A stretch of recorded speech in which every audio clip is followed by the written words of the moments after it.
welcome to the Passenger Seat Podcast, a podcast designed to fill your passenger seat with chat about classic cars, all recorded from my 1968 Morris Minor Peggy.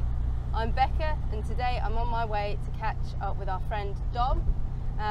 You might remember that Dom came along with us to Bicester Heritage earlier in the year and joined us for the Bicester Scramble, which we attended in Peggy thanks to the HCVA.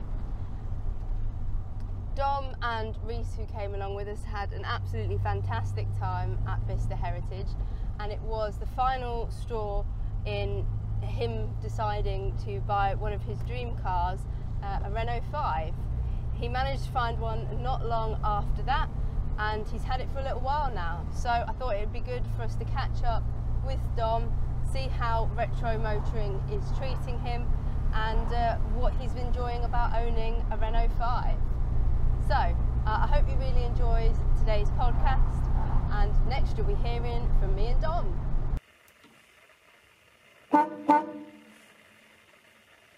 Okay, so we've picked Dom up, and he's back in the back of a Morris Minor once again.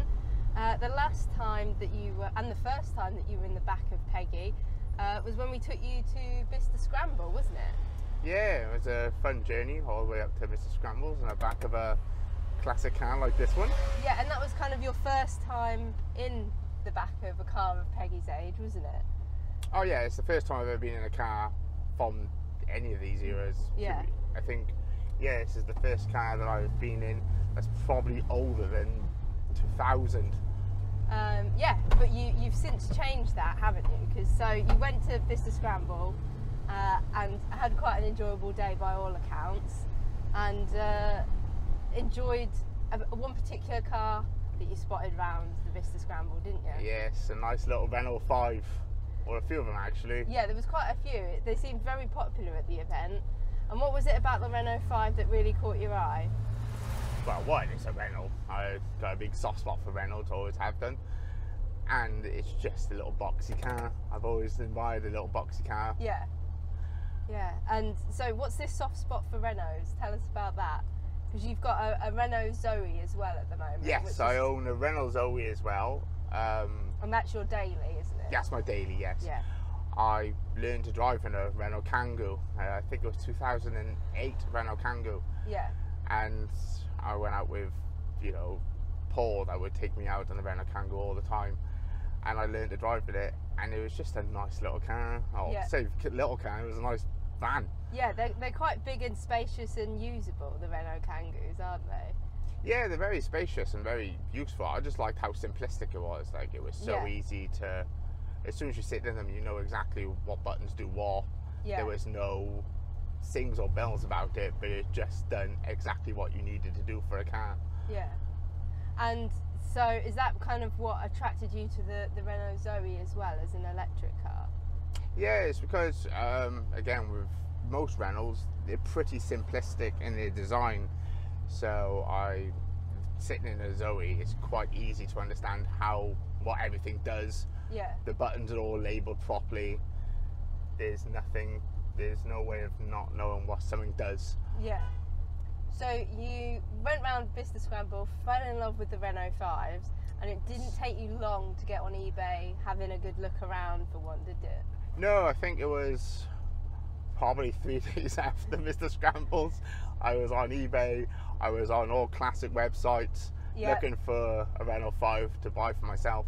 Yeah, I wasn't helping at all either. I was sending you anything and everything that I found on anything like Car and Classic and all. Oh yeah, anyone I told that I wanted a Renault 5 sent me some sort of website that had one on it. Yeah. But you ended up finding quite a good one. So you only have automatic license, don't you? Yes, I only drive automatic. And I think that's quite a good thing to point out, actually, because a lot of people might think that if they've only got an automatic license, they're a little bit excluded from older car ownership. But there's a surprising amount of automatic cars out there from that period. Oh yeah, there's loads. It's just automatics back in those times were a bit temperamental in themselves. Yeah. But if you can buy one that has a bulletproof gearbox, then you can drive them quite happily. My Renault 5's gearbox I have an up and down moment with it, but so far it's not had given me any major problems. Yeah.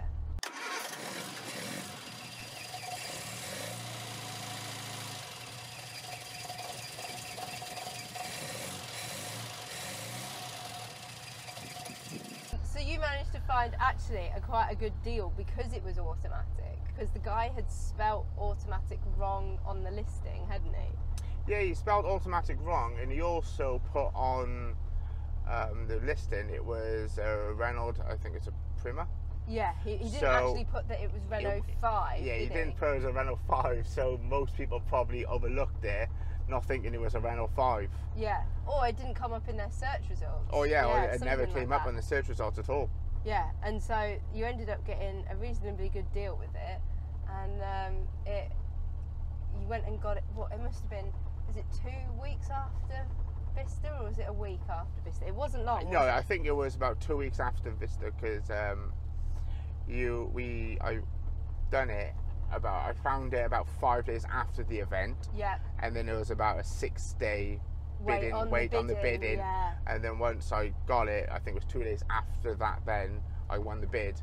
I went to go and pick it up. Yeah, I think it ended on a Thursday night, because I remember us both being on Discord, yes, like watching the bidding end. Yeah. And then you like screaming out in the background that you'd won it, and then we had to come up with a plan for you to go and collect it as well, because that was going to be... Yeah, because the bloke was going on holiday for like a week, so I had to either pick it up on that Saturday or wait another week to pick it up. You didn't want to do that. No. So it was a big rush up to, I think was it up near Birmingham, I think? Yeah, it was in Birmingham, yeah. Yeah. We got there, and we convoyed back with Peggy along the A14. How was that first drive for you? Oh, it's brilliant. I was having a real good enjoyment with it. It was such a nice little drive. No problems. It was lovely to go on the road, even though the back window I pulled down and it got stuck. Yeah. And still to this day, it's still a little bit dodgy. Yeah. So you had a really nice drive with it, and was it kind of as good as you'd hoped it would be? Oh, it was better. It was better than I could have thought it would be, due to the fact is, as you stated, I've never been in an older car before. Yeah. So driving it was so simplistic. It was so nice. It was just a fun car to drive. It's just an all-round little classic car. Yeah. It was really like simplistic, fun to drive. You had like time to just kind of take in the drive home, and admittedly it was only the A14, but you've done some nicer drives since, haven't you? Yes, I've done some much better drives now since. But even just going down the A14, because it's just one straight long road, I could really just sit back and relax and drive the car and just enjoy the car on my journey home.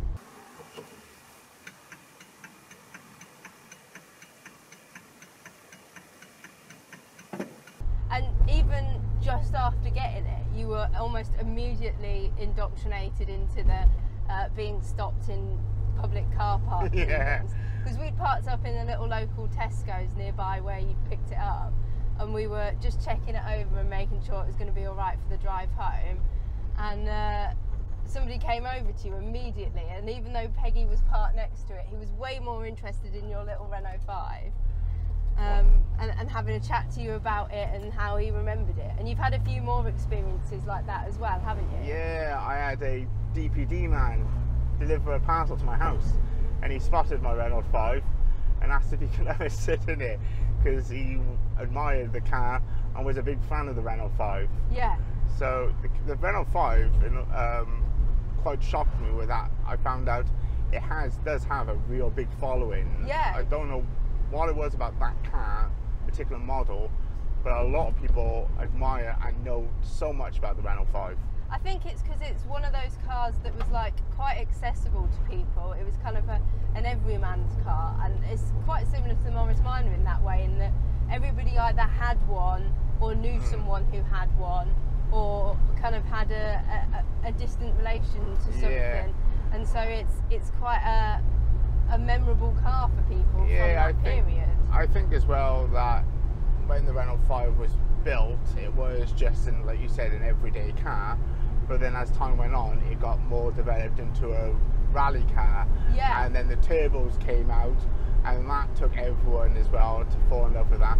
And that's it. The turbo and the Renault 5 together has just been an icon for French cars, at least since the 90s. Yeah, that's a really good point. Like the rallying history associated with the Renault 5s. I mean, even though yours isn't of that spec and things like that, it's kind of got that historic link almost, and that's something that some people are going to kind of remember and associate it with when they see yours. So how have you been enjoying ownership since you brought it home? What's been kind of some of your favourite drives and trips that you've done with it? Well, we went up to that pub in Peterborough, or just out of top Peterborough. Oh, the V8 Cafe, the other Yes, week. the one. Yeah, and then we went down to what we thought was the sea, and just turned out to be a field. Yeah, and that's the thing. Like when you're out in classic cars, and we were in convoy that day, weren't we? And we had our walkie-talkies. Yeah. And you just get like a feeling of it's an adventure to be out in the car. And so we went up to the V8 Cafe and we had lunch and stuff. But then we were like, oh, let's go for a bit of an adventurous drive home and see what we can find. And yeah, it was loads of fun. And that's it. I sit in my car in my Zoe, and when I drive it, don't get me wrong, I love my Zoe. I like driving in the Zoe, but when I'm driving it, I don't get that fun, happy feeling of driving such a nice little classic car as the Renault 5. Yeah. It's so low to the ground. It's so, even for its age, it's still a very nimble car and can do some very tight corners when I need it to do. And it's just, when I'm driving it, I don't want to stop driving it. Yeah, it puts a smile on your face. Yeah, if I could, I would use it as my everyday car.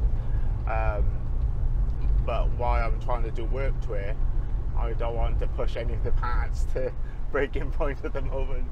Yeah, and at the minute you're quite enjoying the fact that there's a couple of shows coming up that you want to take it to, and being able to use it over the summer.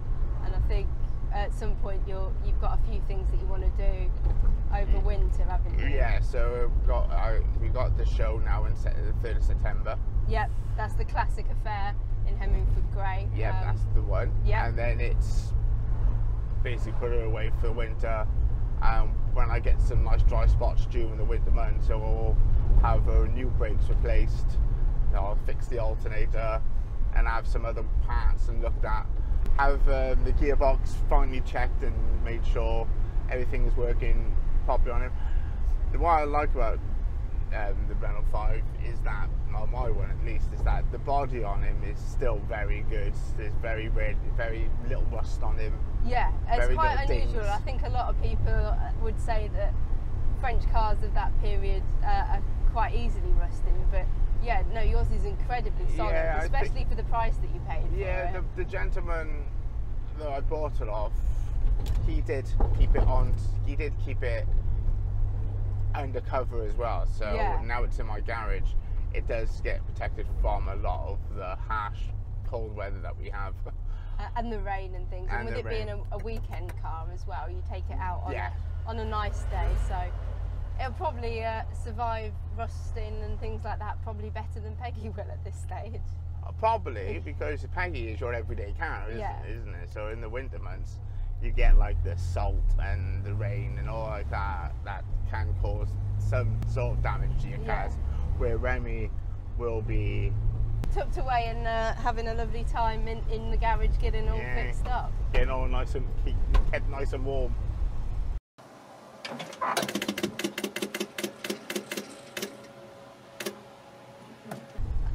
So you went from kind of an electric car to back to a petrol car in the buying of your Classic. What kind of differences and things, other than the fact that Remy makes you smile, what else is there that you've noticed in the differences? It's just the simplistic factor of it. It's when I get into my Zoe, everything is either controlled through the middle console screen, Yeah. or it's just, even when things go wrong in my Zoe, like I've had some work done on it over my time of owning it, Yeah. and it just costs a fortune because of the technology that sits in the car. I had my brake fluid changed on the Zoe, and that cost me next to about £500 due to the fact is they had to take some parts of my engine out to get to the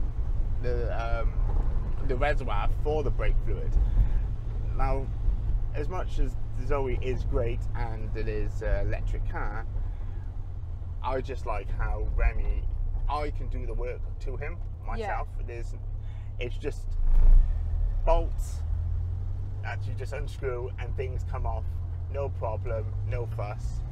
It's just easy to fix for myself, and that's what I like about these classic cars, is that you don't need to know everything, and you can learn on it as well. It's of a great period where there's not, whilst there's electrics on it which are causing you a bit of jip, there's not so much that you can't learn a bit, because again, much like Jamie, you didn't know much about cars and things before you bought Remy, but now you've got it, you've been having a go, working it out, and learning as much as you can about it.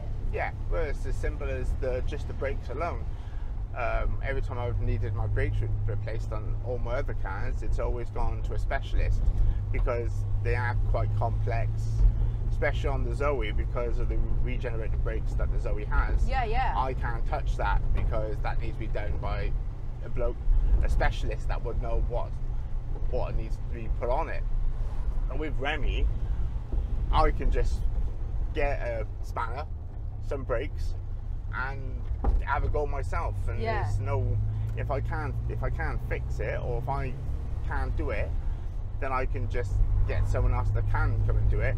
But it's such an easy, quick fix. And you found that also there's quite a lot of online support for the Renault 5 in terms of when you've had issues and you've gone on a Facebook group and whatever and asked, someone's been able to kind of come back to you, kind of much like I found with the Morris Minors, in that you've been able to get some answers and some support online. Yeah, because the Renault 5 has been around for such a long time now. Most people in over, I would say about 40, or I'd say about 40. Yeah. Most of them that are in a Renault club own the Renault 5 in their life. Yeah. So they know exactly what problems I'm having, how to fix them, and where to go if I need them fixed. Yeah. And that is a good support, because not a lot of people know anything about the Zoe because it wasn't. It's not around so long. Yeah, it's not been around so long. And things like that. Yeah. And I feel like there is a massive thing about people get worried about electric cars because, like I said, they are so complex in their build. Yeah. But the Renault 5, it's like when one of my window winders is broke, so I just pulled off a panel and I can get to it. All I need to do is order the part and I can fix that. Yeah. And that for me is just such a. It's a really satisfying thing as well, isn't it, to be able to kind of get hands on and explore it like that. Yeah, because I feel now I've been able to do that with Remy. I've grown a lot more closer to the Renault 5 than I have my Zoe. Yeah, you get kind of an emotional attachment to them when you've got quite, I guess, intimate with all their bolts and screws and things like that. Yeah. And you've given it a name, Remy. Where did that come from? Well, as my partner loves Ratatouille, he has a great love for Ratatouille. So as you know, as all classic cars, like your one's called Peggy, every classic car needs its own little unique name. Yeah. So I thought, what better name to give it than Remy after the rat from Ratatouille. He has a little sticker on him, there's a little Remy sticker on him to symbolise that, some custom plates, and yeah, Peggy and Remy look quite doody next to each other when they're at a show and they've got a meet and they've both got their little show plates on, and one's called Peggy and one's got Remy on it. It's very nice. And it's a name that stands out as well. People remember Peggy and Remy. Yeah, and also it's quite good because Ratatouille being set in France and Renault being a French car, it's quite a good name, I think. you can't. It was between Remy or Jean-Claude.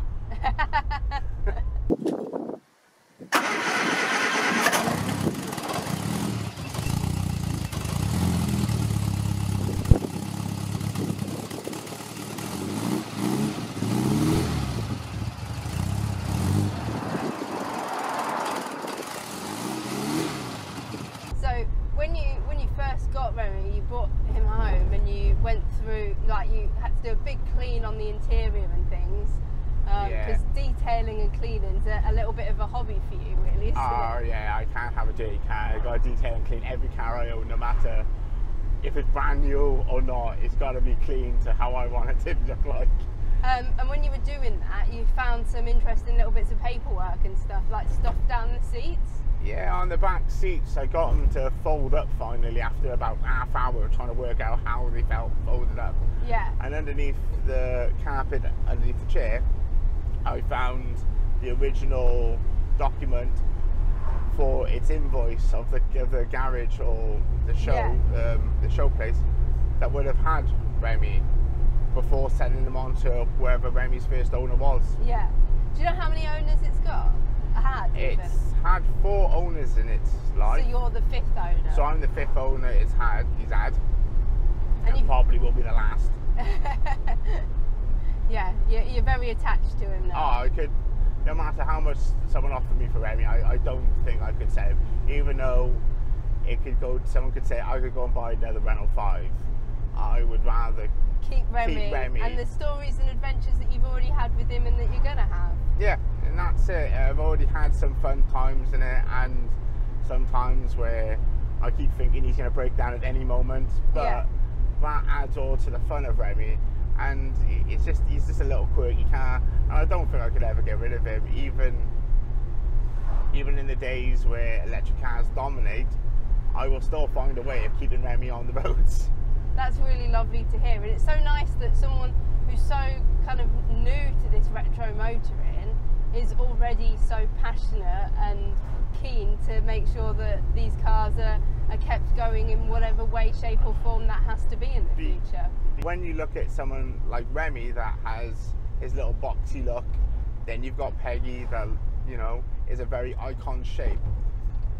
I can't help but feel that it will be sad to let these cars disappear into history.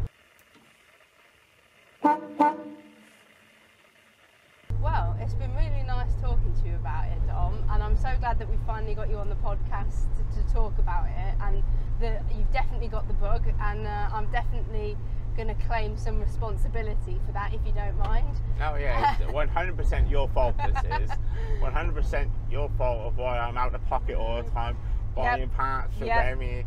Every time I go online, I'll be looking not even for car parts. It won't even cross my mind, but I'll look at something and go, oh, that'd be nice for Remy, and then suddenly it's at my front door being delivered by some bloke that wants to have a look at my Renault 5. Brilliant.